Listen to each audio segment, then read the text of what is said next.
North Bergen Mayor Nicholas Sacco asserts vindication regarding his long-standing claims that his former opponent, Larry Wainstein, has been working closely with convicted felons Joseph Mocco and Ryan Young, also known as Richard Cullen, while trying to assume power and the public's trust in North Bergen. The fraudulent scheme involved voter fraud. So it involved steaming open over 500 mail-in ballots, altering them, resealing them. That all took place at Mr. Mocco's house. And then there was a bribery and corruption scheme involving dumping waste in the Meadowlands in North Bergen. Okay, and he was convicted for that, 20-year sentence, $200,000 in restitution. And the case talks about and quotes that, Mr. Mocco had spent his entire adult life attempting to get power in North Bergen, stay in power in North Bergen, and regain power in North Bergen, all the further a criminal enterprise. And that's what that case is about. It's about his parole restrictions. But it goes into all those things. Yeah, I think the important thing is that it shows the pattern of Joe Mocco's corruption. He's not just a thief and stealing money from dumpsters. He's also a person who, his desire is to take over North Bergen to enrich himself. That's been his goal. According to a New Jersey Superior Court document from attorney Mario M. Blanch, Esquire, representing Diana Ortiz, on or about June 13, 2019, Ortiz, Wainstein's recent running mate, went to Blanch's office accompanied by Joseph Mocco and Ryan Young to discuss legal issues that were still pending. Young pled guilty to federal charges on a mail fraud scam in 2018.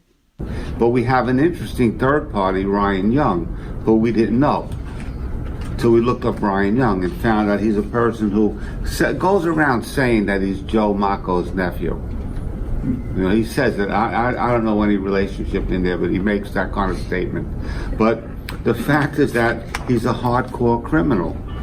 I have his guilty plea here. He waived his indictment to the information. We don't know what is sentencing, and he probably hasn't been sentenced yet. But his criminal activity, two groups of international defendants responsible for multi-million-dollar mail fraud schemes. The court filing further states that Wainstein spearheaded the litigation against the Board of Education and served as the point person between Blanch and Ortiz.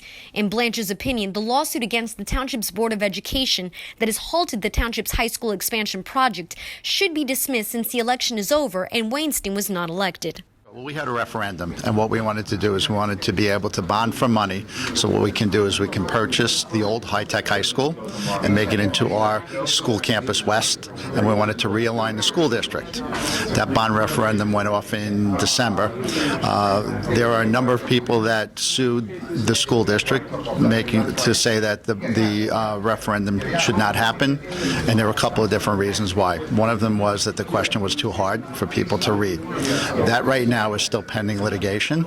That was brought on. The bond council that did our referendum are the same bond councils that do a lot of bond referendums throughout the state. In the last November election, there was a bond referendum very similar to that to raise money, $500 million. Same language. We feel that the lawsuit really doesn't have any merit. The court has placed a moratorium on the Board of Education's high school expansion project until the lawsuit with Diana Ortiz has been settled.